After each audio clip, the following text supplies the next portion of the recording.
Hey everybody, I'm Kevin Kubota, and we're going to talk about high-speed sync and a little bonus tip too in case high-speed sync isn't working quite right for you.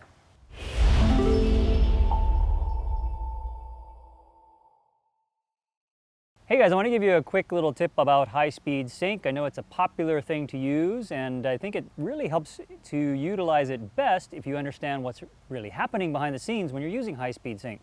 So to simplify things, high-speed sync works when you have a dedicated flash mated to your camera.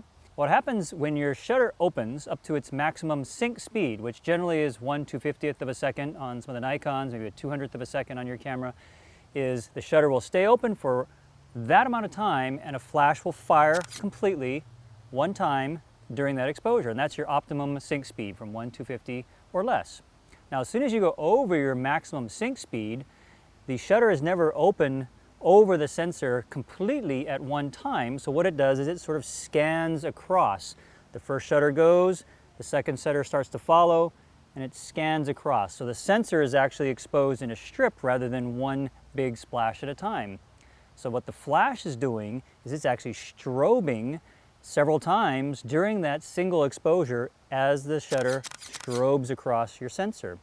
So if you think about it, if the strobe is going off that many times during a single exposure, you can't possibly get a full recycle from that flash because it's happening maybe in 1/500th, maybe a thousandth, maybe 1/2000th of a second. The flash may be going off several times.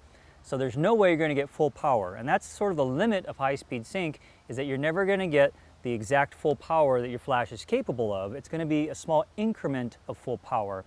So in a lot of situations, that's fine, but when you start to put your flash inside of a modifier, say a softbox or behind a scrim or behind a Luna grip, you cut some of that power down, and if you're dealing with really bright sun, you may not have enough flash power to actually give you a proper exposure.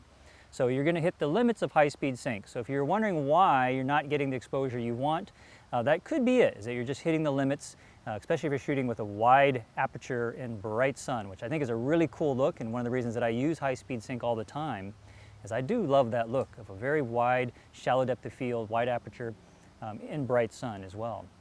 Now, there is a little trick you can use if you want to go beyond the limits of high-speed sync, and that is to use a neutral density filter.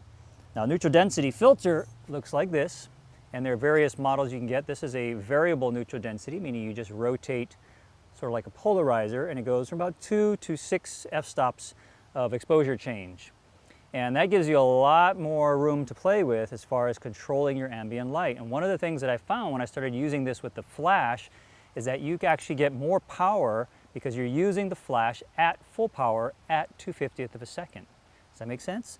So instead of changing your shutter speed to maybe 500th of a second, you put the neutral density filter, dial it down so that you have 1/250th of a second, but you still have your darker background. And now at 2/50th, your flash can output its full power, and you're going to get the absolute best you can out of the flash that you have. So when you reach limits of high-speed sync, try using a neutral density filter, and you may find that it saves the day, that you get that shot you never thought you would have been able to get. So there it is in a nutshell. Hope that's helpful for you. Go out and make some beautiful images.